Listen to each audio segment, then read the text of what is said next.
This podcast is intended for a mature audience. Listener discretion is advised.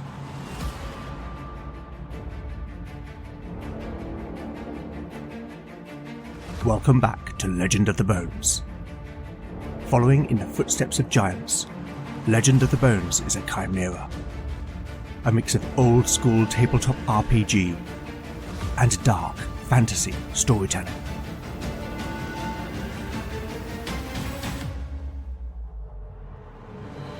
As its name might suggest, in Legend of the Bones the dice rule. There'll be no rerolls, no fudging the dice, no metacurrency. The roll of the bones will determine the character's destiny, and no one will be spared their fate. None shall escape the destiny of bone.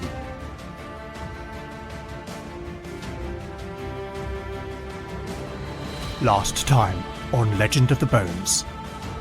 The companions decided to investigate the strange entrance cut into the cliff of the Carrick Oogle Gorge. Passing within, they found themselves in a tunnel hewn from the rock, and upon whose walls were ancient symbols, motifs and words. Recognising the language as Old Morenish, Valen translated for the companions, and as he spoke the words, the natural crystals in the limestone began to glow, softly lighting the passageway. Continuing on, the companions began to hear the sound of running water from up ahead, and also a voice. Proceeding with caution, they eventually came to a large chamber with 6 statues of women, and in which a channel of running water flowed from a culvert and down through a hole in the floor. Scattered about the room were the remains of animals and some humans, but before the companions could investigate further, they spotted the source of the voice, a manticore. A battle ensued, in which Lena was wounded, and when Jenna went to give her friend aid, the manticore launched its tail spikes at the young cleric, which struck her heart, killing her instantly. With no time to grieve, Beric and Canute pressed the attack, and Canute was badly injured when the manticore bit him with its powerful jaws. But the 2 warriors were steadfast, and Beric delivered a grievous wound before Canute cleaved the creature's hideous head from its body.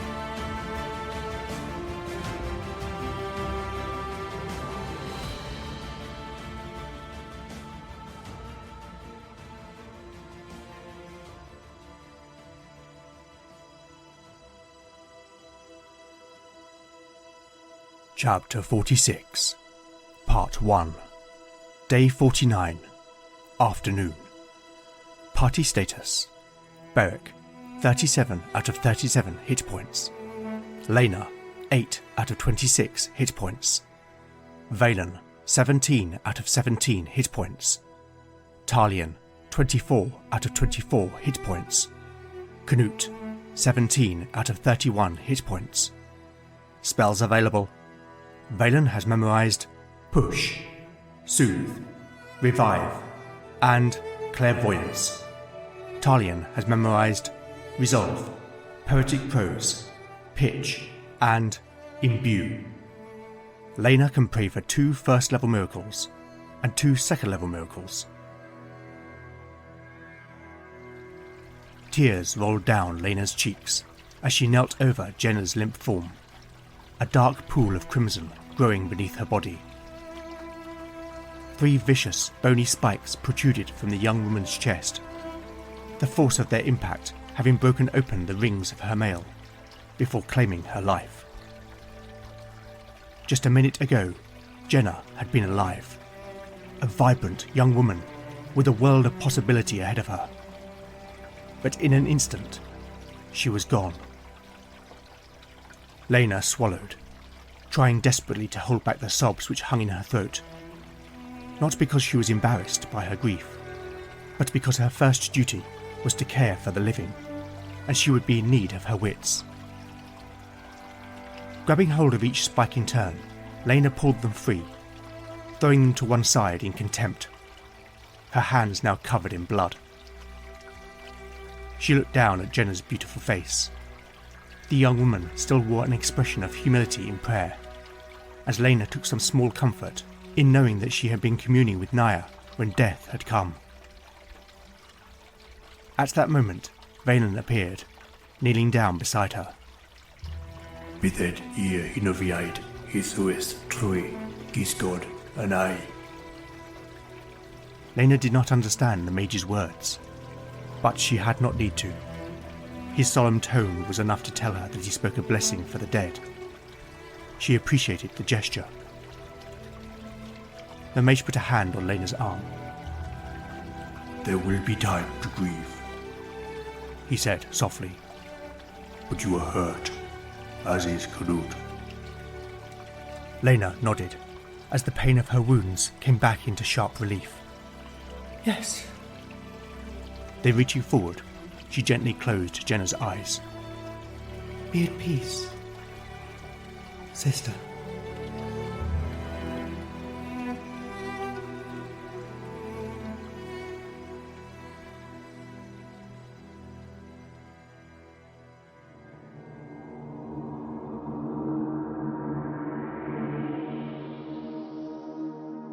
Losing Jenna in that fight was really tough, and in some ways it was harder than when I lost Keir. I think it was because she'd been through so much. I do take some comfort that she delivered justice against Adric, and that in doing so she found some modicum of peace. Still, I am but an observer. The companions, and particularly Lena, will grieve the young cleric's loss. But there remains a quest to fulfill, and more immediately, both Canute and Lena are badly injured. Lena, always selfless, will pray twice for Canute to be healed. The cleric will need to pass a 17 or less for her prayers to be answered. Rolling 2 d20s. A 3 and a 7. Canute is healed for 11 hit points. Now the Manticore's clearly using this first chamber as its lair, so let's see whether any of its victims have left something of value. In the AD&D Monster Manual, Manticores have a different treasure type to that listed in the BX rules, but as I went with the harder Monster Manual stats for this encounter, I will stick with it for this potential treasure. As a reminder, there are no platinum or electrum coins in my game, and all coin amounts listed are divided by 10. There is a 5% chance of copper pieces. 04! Now that was a surprise. There will be D12 times 100 coins. Okay, 800 copper pieces. There's a 30% chance of silver. 68, none. A 25% chance of gold coins. 01! There will be D8 times 100 coins. 700 gold pieces. That is a huge amount of money in my settings economy. Having said that, I'm going to say that the companions take half the gold and distribute it among the crew of the Uberdracker.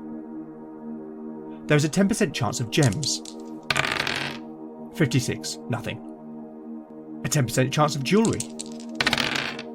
82. And finally a 10% chance of magic items. 31. Well, that gold haul alone was very satisfying. Now while I'm here, this episode sees Beric, Lena and Valen all reach level 6. Let's start with Beric, rolling a d8 for new hit points.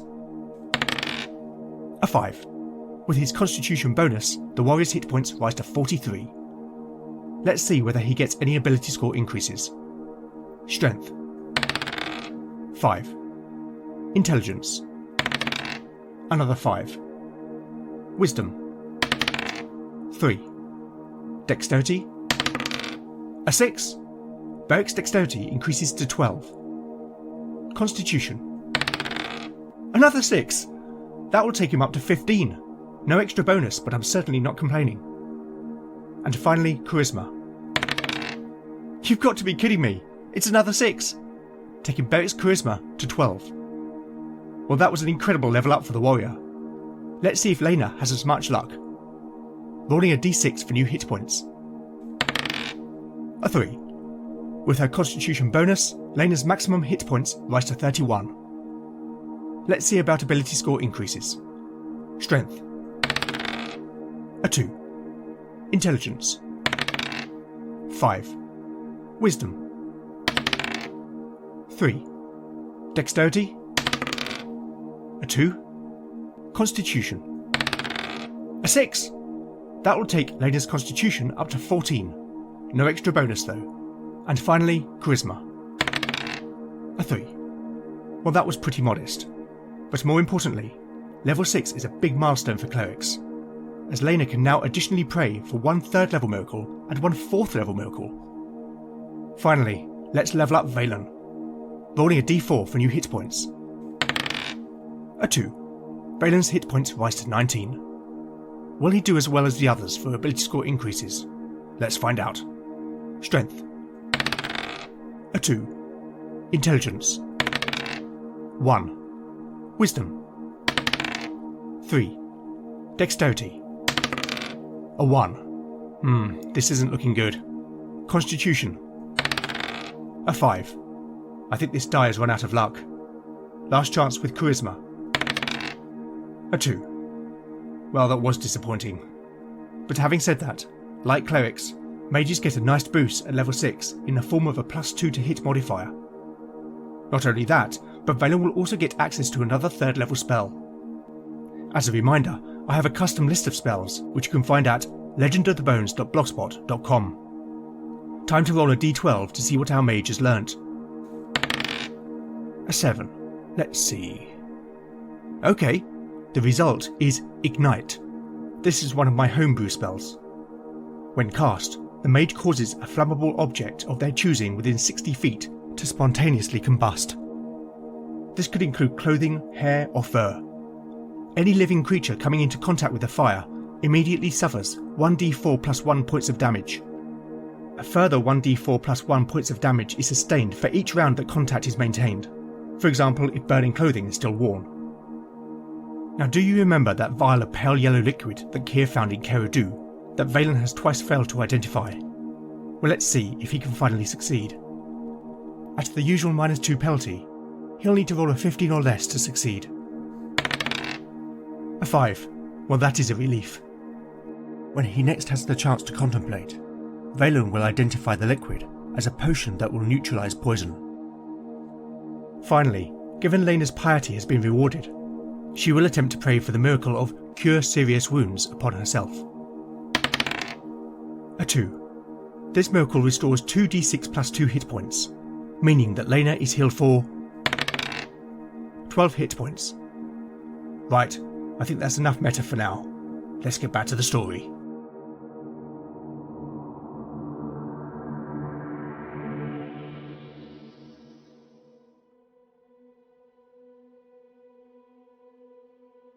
Chapter 46, Part 2, Day 49, Afternoon.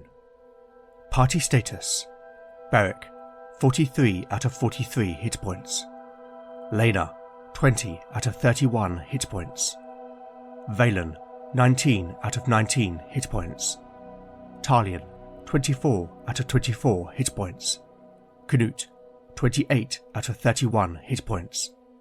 Spells available: Valen has memorized Push, Soothe, Revive, and Clairvoyance.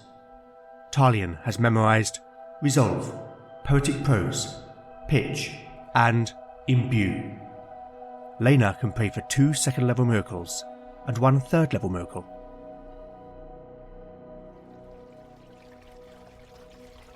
The companions moved Jenna's body away from the bones and detritus, placing her respectfully to one side and covering her with her cloak. They agreed that they would give the cleric a proper burial in due course, but for now they needed to explore the rest of whatever this place was. While Lena attended Canute, Beric stared down at the body of the monstrous creature, a rising sense of revulsion in the pit of his stomach. The sight of it was beyond anything he could have imagined, even in his nightmares. There truly were worse things in the world than goblins, he thought.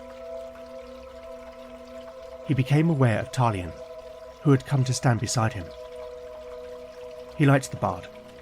Though as a straightforward man, he sometimes found Talion's whimsical nature a mystery. But despite that, he did not doubt the Whaler man's integrity. Have you ever seen such a thing? The big warrior asked. I cannot say I have, Talion admitted. but I have heard of them. Beric turned to the bard with a look of surprise. Them? You mean to say that there are more of these things? Oh yes, the bard replied. Though they are rare, and from what I know, they are usually to be found in the mountains. They are known as manticore. Legend has it they are creatures born from the rift. The rift? What is that? The rift is a split, a tear, if you will, in the fabric of the material world. It is said to be the source of dark magic and foul, unnatural creatures. It is a gateway to hell, the bard explained, then seeing a confused expression on the warrior's face, began to clarify. In my homeland, we believe this world is but one of three. Hell, or the underworld, is a place of darkness and fear. It is the domain of dark gods and demons. The other world is the realm of spirits, where the souls of the dead find peace, and where our ancestors reside. Come see here. The sound of Valen calling interrupted the bard's explanation. The mage was standing by one of the stone doors on either side of the culvert from which the channel of water ran. By now, Lena had completed her ministrations, and both she and Canute, whilst clearly still in discomfort, were no longer bleeding. They all joined the mage, and as they approached, he indicated towards the door. These doors seemingly have no means to open. The companions observed that this was indeed true. The doors were nothing but smooth slabs of stone, upon which was neither lock nor handle. But look. Valen pointed to the lintel, upon which were inscribed words that the others could not read. Once again, it is Old Morenish, he explained. It reads, When purity doth overflow, the gates of wisdom shall open. Beric gave voice to that which they were all wondering. What could that mean?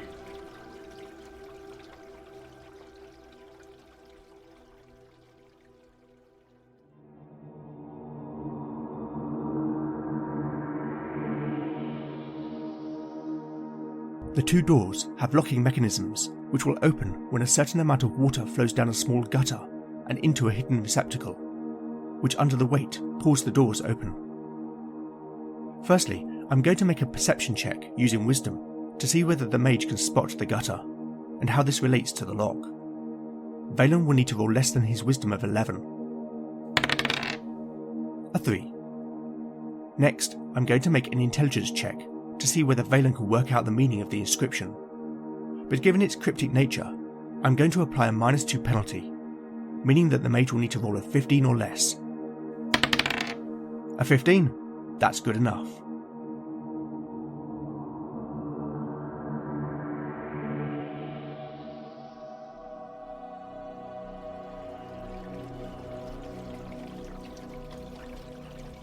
Valen considered for a few moments before speaking.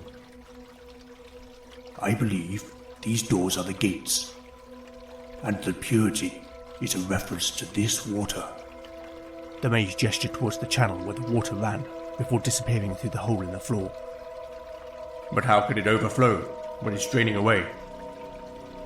That is the clever part, Valen replied enigmatically, before walking over to the closest set of 3 life-size statues positioned in alcoves on either side of the chamber.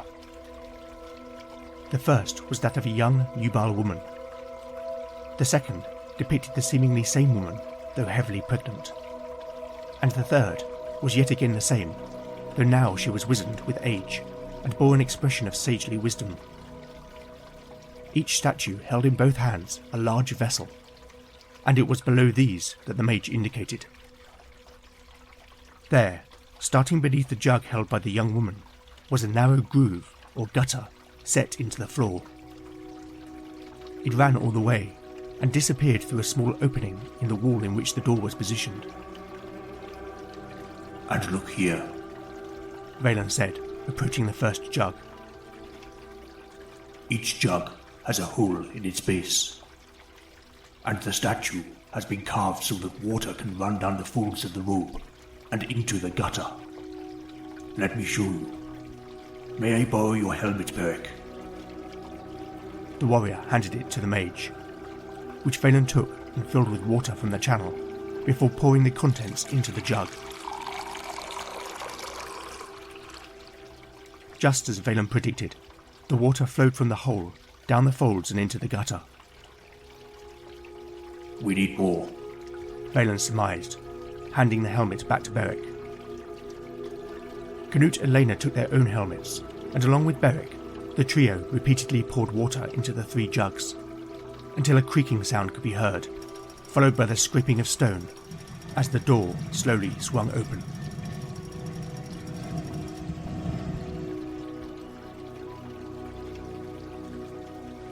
As it did so, the unmistakable roar of rushing water could be heard in the chamber beyond.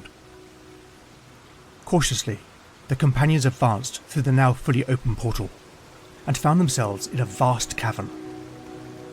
It was at least 100 feet wide by 70 long, and all around the walls and ceiling, which was some 80 feet in height, the same natural crystals gently glowed, softly illuminating the space. High up, on the far wall, an underground river burst forth from an opening in the rock, cascading as a waterfall into a large pool.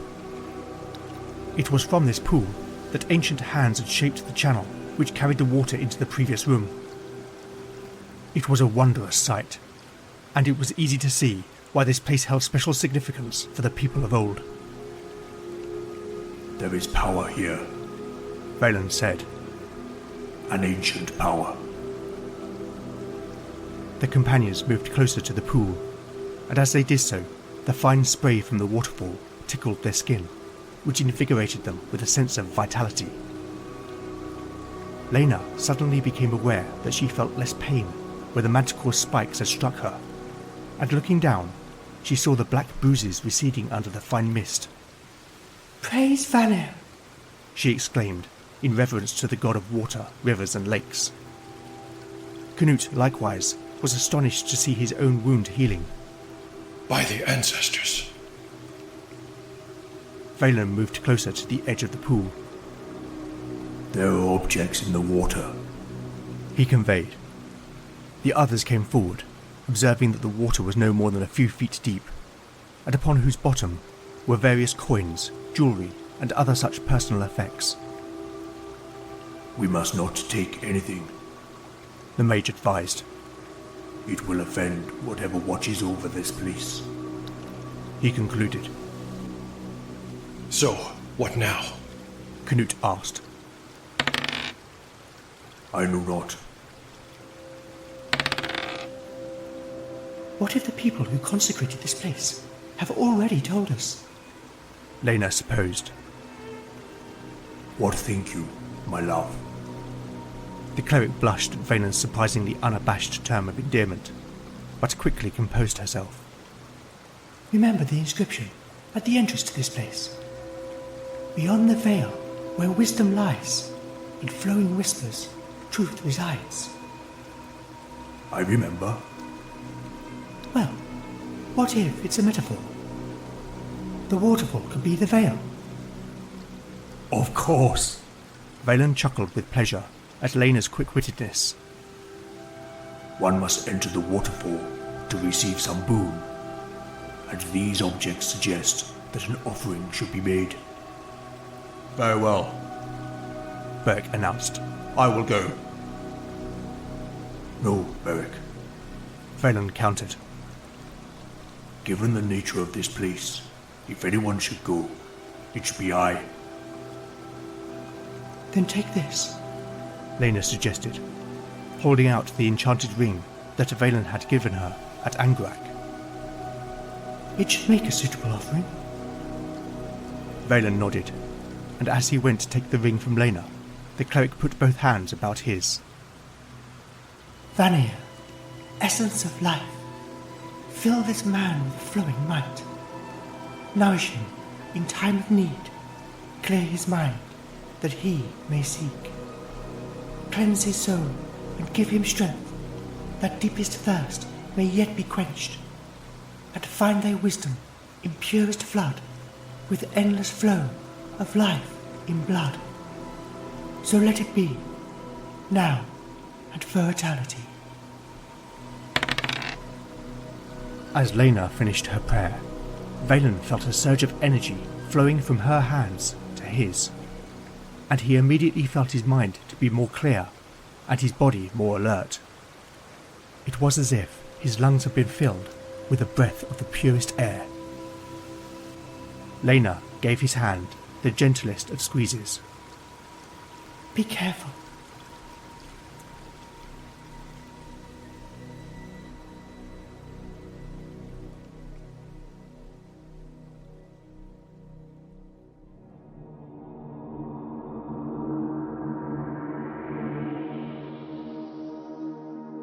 Those earlier dice rolls were first Valen failing to make a connection between the inscription outside this temple, and then Lena succeeding. I debated whether or not to let another character make an attempt, and I decided that it would make sense that Lena and Talion, with their backgrounds, might also work it out. The final dice roll of that segment was a prayer check for Lena, in which she successfully prayed for the second level homebrew miracle, Call Aid. Through this miracle, the cleric asked their deity to give help and guidance to another person, which mechanically bestows a +2 to the target's next non-combat skill or ability score check. Now, back in episode 45, when a positive stumble upon roll was the starting point for this location, I consulted the mythic event chart for a prompt as to the nature of this place. The result was bestow wishes. Now, actual wishes do not exist in my game, so I interpreted this as a place where someone, should they prove worthy, may gain insight which could help them achieve a goal or objective. I have determined that worthiness in this regard is measured by 3 things. Firstly, the courage to enter the water. Secondly, to make some offering of worth. And thirdly, to pass a wisdom check. Valen's wisdom is 11, but with Lena's miracle in effect, the mate will need to roll a 13 or less to be judged as worthy. A 4. I also decided that as the water of this place is blessed, that contact will restore 1d6 hit points to an injured person of good intent. I considered that as the companions had destroyed the corrupting presence of the Manticore, then both Lena and Canute would benefit from the water's healing properties. Lena will therefore recover 5 hit points, and Canute 3 hit points. Okay then.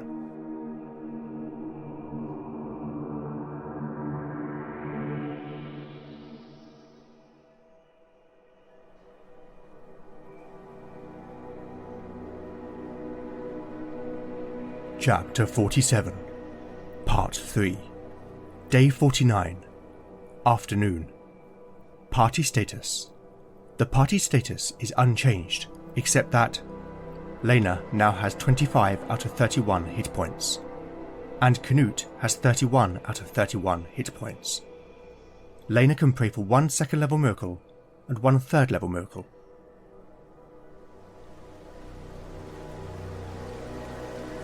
Valen stood naked before the pool.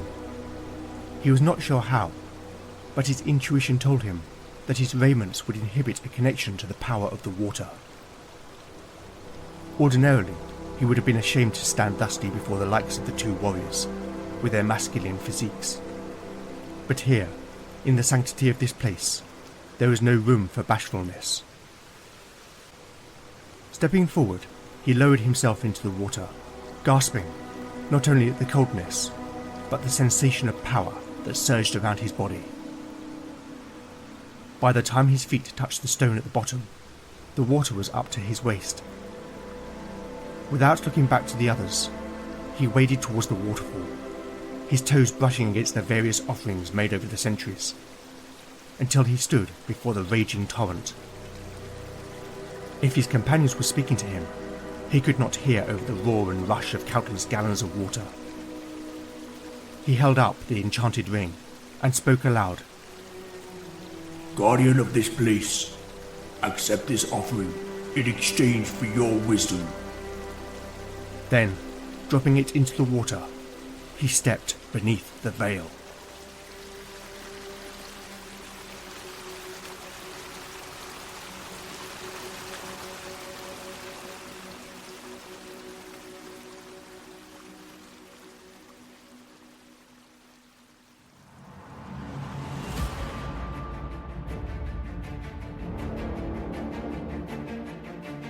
Thank you for listening to Legend of the Bones. I hope you've enjoyed the show. If you like what you've heard, then please consider rating and reviewing the show in your podcatcher of choice. Not only do I love seeing the feedback, but it really does help the show reach new listeners. As always, where would I be without my amazing cast of voice talent? Just one person to thank in this episode. Returning once again as Canute is Jon Cohen, creator of Tale of the Manticore. Thanks, Jon, you always deliver, and I am ever grateful. I'll put Jon's links in the show notes. You can also help by liking or reposting new episode announcements, or by recommending the show online or to a friend. You really can't beat the power of word of mouth. Alternatively, if you would like to show your appreciation by buying me a metaphorical cup of tea, then I have a Ko-fi page at ko-fi.com/Legend of the Bones. Any donations will go towards the show's running costs. If you're interested, I also have a range of merchandise, which can be found at www.redbubble.com/people/legendbones/shop. To keep the cost down to you, all items are presented at zero markup. I make no money from them. It's purely to give something back to fans of the show. I would also love to know what you think of the show, and I do respond to every message I receive. So with that in mind, you can contact me on X at LegendBones, Blue Sky at LegendBones, Mastodon at LegendBones, at ttrpg-hangout.social, Instagram at LegendOfTheBones, email at legendofthebones@gmail.com, or go to legendofthebones.blogspot.com for show notes, house rules, character profiles, art, maps and more. Join me next time to find out what awaits our adventurers as the bones decide their fate. None shall escape the destiny of bone.